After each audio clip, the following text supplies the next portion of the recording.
I think I got my swagger back. It hit him! Everywhere! Right now, baby! Welcome to the podcast, Philly Philistines. It has been a lovely week of injury-filled football, and I'm so happy to be back with my main man, MP. How you doing, man? I'm doing great. Got another win. It was fantastic. Another Cowboys win, too. Three straight. Let's go.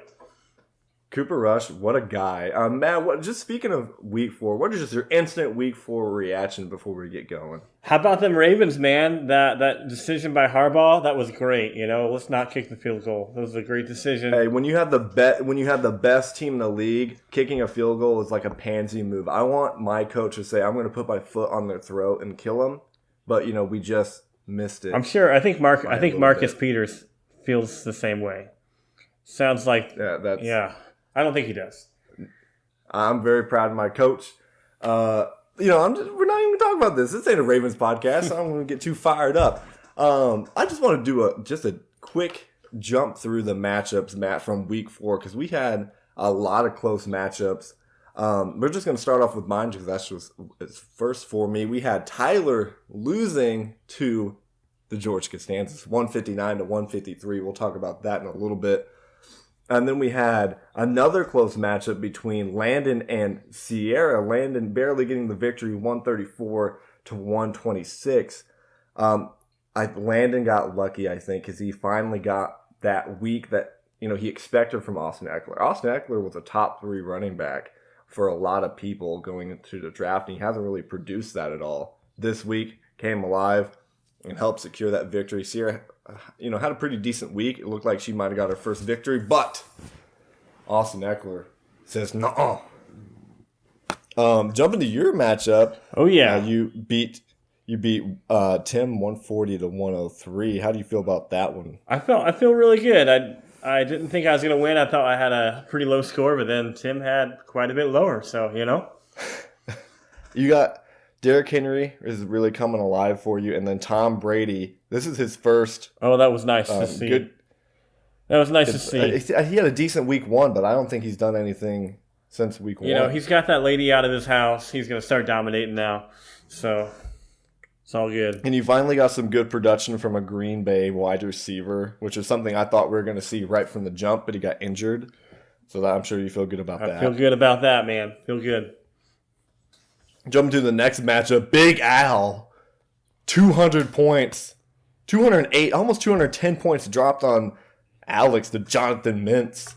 And what I loved about Big Al's week, it wasn't like the huge 40-point game from one of his players. His highest point total was 29.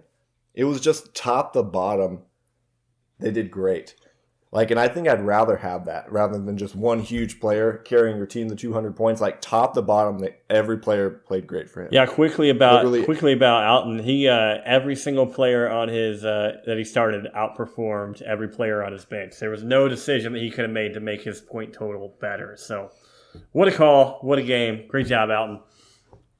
Yeah, we'll talk about that in a bit, I'm sure. And then the last matchup, we had Austin Tate continuing his domination throughout this league, 176 over Tivich at 118. Another big win. Tivich just had a rough go on kind of his lower part of his roster. Drake London, 3 points. Evan Ingram, 2 points. Javonte Williams getting injured, 3 points. And Gabe Davis, 2 points. That's tough to see. But TJ, this week, what stinks was that Austin Tate's big-time players didn't show up. It was his players that kind of stink. It was T.J. Hawkinson dropping 40 points. It was Geno Smith dropping 30. It was his kicker dropping 14. That hurts. That hurts when the rich gets richer, I know, man. This stinks. He's going to take an L here sooner or later. Hey, let's go ahead and give out some awards. I want to switch it up, though. It's been, 5 weeks of this. I think we should start with the negative and then go positive.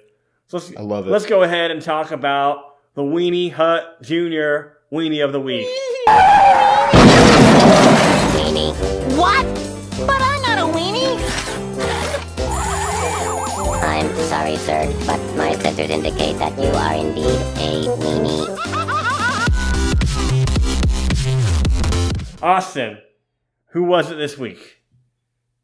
The Weenie Hut Jr. Weenie of the Week goes to, if I had to put money on one person that does not listen to this podcast, it's Tim Bullard. So Tim Bullard is the Weenie Hut Jr. Weenie of the Week with 103.9 points this week. Yeah, Joe Burrow. Have a decent week. Joe Burrow's had a lot of low points throughout the year, but 20 points isn't too bad. But as you keep scrolling through his lineup, he had players like Terry McLaurin not show up. George Kittle.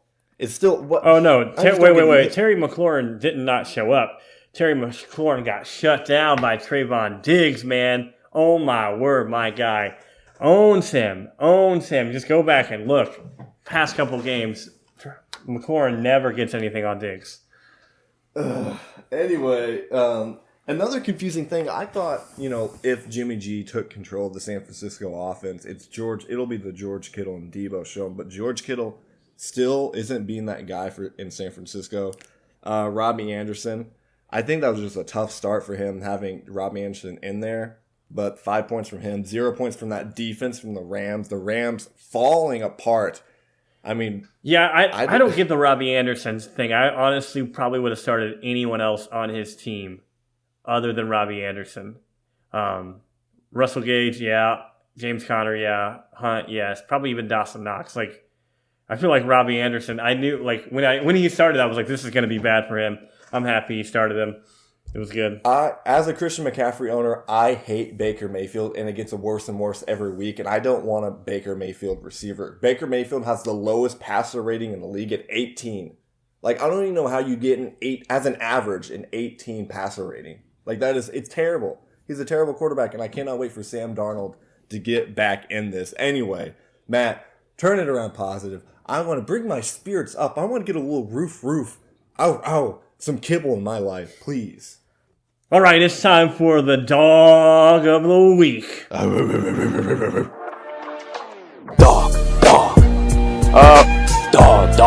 He's a dog. Man, dog is a dog. Absolutely. And the dog of the week is none other than Mr. Alton Moreland, or as you know him as Big Al. 208.84 points. Having guys, like we said, Patrick Mahomes dropping 23 points. Miles Sanders coming out with 29 points. Marquise Brown, Tyreek Hill. Even had a defense, 22 points out of his defense, 12 points out of a kicker.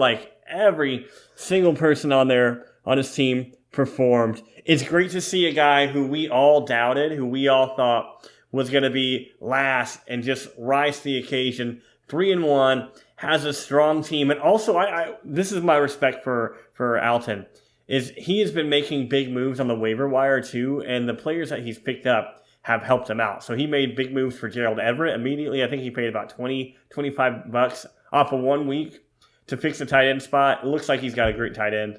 Also, he dropped $50 for Khalil Herbert. I think that's a good move too. Get him, see what happens with Montgomery, but he's got a solid RB1, RB2 on Herbert. So, I feel like that's great moves. He had many doubters, and I was one of them. Maybe we second guess so much, but this guy, he just makes moves. He's confident in himself. He's the dog of the week. Love it. I love the big, like you said, fantasy is a marathon. He's been doing probably one of the best jobs in the league at waiver wire pickups, and that's a sneaky way to get some good dubs. And 3-1, Big Al, the biggest beard in the league, the biggest dog of the week. Oh yeah.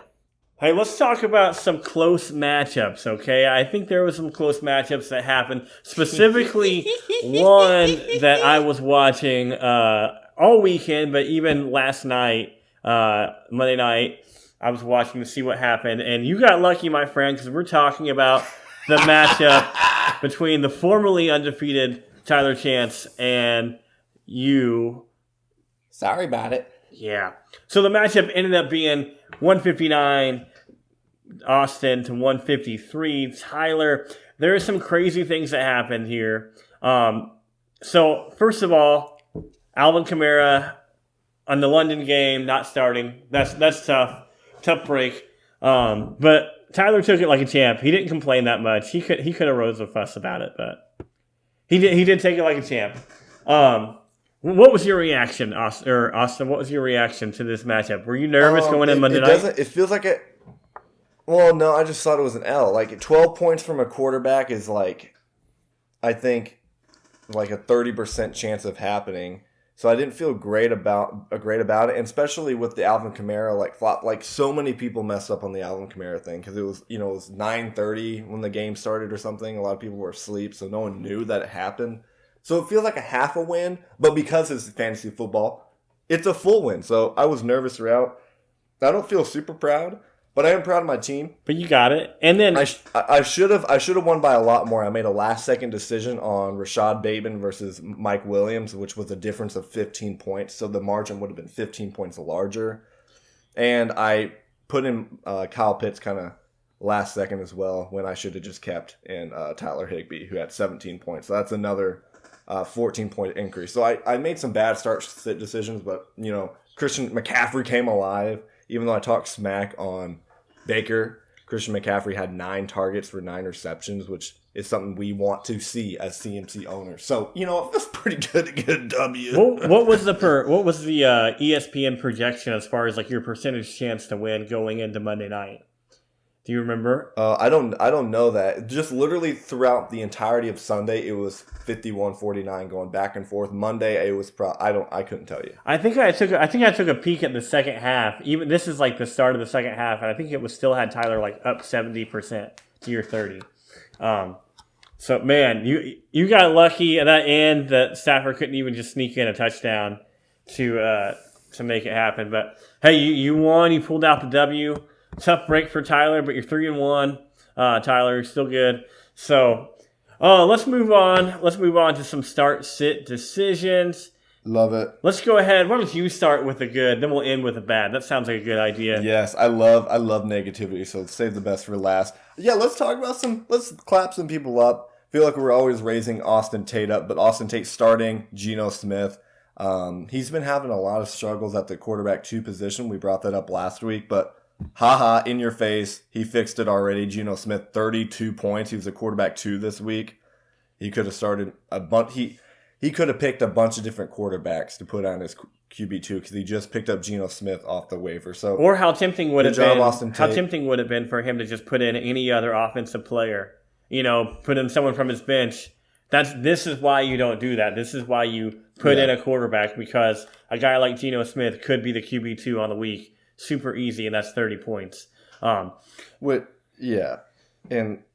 Romeo Doubs had a great week. Chris Godwin even had a pretty good game. George Pickens had a great game. Yeah. And none of them were even close to Geno Smith. That's why that quarterback position is so valuable. I don't want to give good advice on this podcast, but yeah, it's kind of a no-brainer. The other good start decision is, I think, Alton Moreland starting the San Francisco defense against the Rams offense. I think it would have been easy to change your mind and find someone on the waiver wire to pick up. But having the confidence that the San Francisco defense was going to hold up, was going to sack Stafford, was going to intercept and make him fumble. They put up 22 points, the number 1 defense on the week. That's a solid start. I don't know if I would have the confidence to roll them out there, but Alton did, and he got the dub.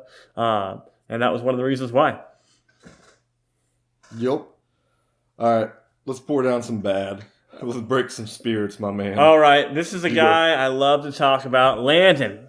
I know you won. You won your game, but dude, you started Marcus Mariota, the guy who threw 7 passes, I believe, or 7 passes or 7 completions. I don't know which one. 7 completions. 3.86 points over Jared Goff. The dude was balling. The QB1 in the fantasy matchup of the year so far, Seattle Seahawks versus the Lions. 33 points you had on your bench. That would Can you say that line one more time? The best matchup of the year. The fantasy matchup of the year: the Detroit Lions versus the Seattle Seahawks. I knew it. Like I was looking at Week 4 all year. I'm like, Lions Seahawks. That's gonna be it, man. They're gonna drop 90 points. We knew they almost broke 100.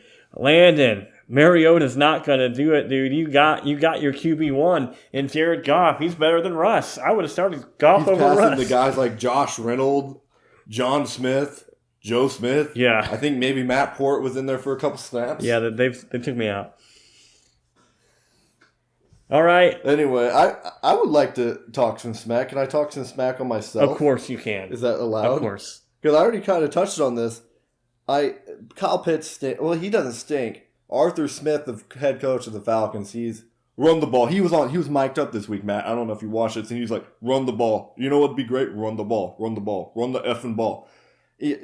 Who are your running backs? I know they beat the Browns, but you have Kyle Pitts, who is the most athletic tight end in the league, and you have a premier elite, soon to be elite wide receiver in Drake London. Like, pass the ball. Like, try to get the ball in their hands. They are so electric. But I should have known that Arthur Smith is a stooge, so I should have put in Tyler Higbee. That's on me. But I don't want to talk about myself anymore on this podcast because I had a couple of things to talk about. So, Matt, can you please help these fools win a championship? These people that don't know anything about anything. Well, I gotta mention myself real quick. So I had a bad start decision too. Just so I started Josh Palmer, thinking it'd be solid. He got one catch for 25 yards, 3.5 points, and I benched someone in the fantasy matchup of the year, Josh Reynolds, who was the wide receiver 9. I should have done that. Still pulled out the dub, but it was one of those split-second decisions. I thought there'd be some sure points there. There wasn't. Hey, everyone be on the lookout, though, for Austin sending Kyle Pitts trades out to you. Just trying to get some value off of that name. Oh, man. I won't. But you're right. It's time for me to try to win you a championship. So here we go. One of the things that comes out all the time is in your ear if you're on Twitter or anything. It's all about practice reports. This person was a DNP. They did not practice. This person was limited. This person went off with a trainer and did jumping jacks. Ignore all that stuff. You don't need to know who's practicing or who's not. You need to ignore that Q, the D on the player profile. Ignore any of those things. Just start your player. Like, for example, if Alvin Kamara, you think he doesn't practice all week and he plays a game in London, who cares? Just see what happens. Maybe he gooses you. Maybe he doesn't. He's Alvin Kamara. You start him. That 0 points is going to be better than anyone else on your bench because of his name. There you go. Boom, boom. Wow, that was so insightful. Yeah, you know, all that coach speak, you know, they're just playing games with each other. Who can practice? Who needs practice? Yeah. Before we go out, Matt, who has the bigger fantasy today, Nyheim Hines or Melvin Gordon? Melvin Gordon. Colts suck, dude. Wow. Colts suck. No. Melvin Gordon's had 5 fumbles in the last 5 games. Melvin Gordon. Give me Nyheim Hines. He's doing a backflip in the end zone. Melvin Gordon. Filthy Philistines, I hope you have a lovely, lovely week. And best of luck come Sunday. Bye.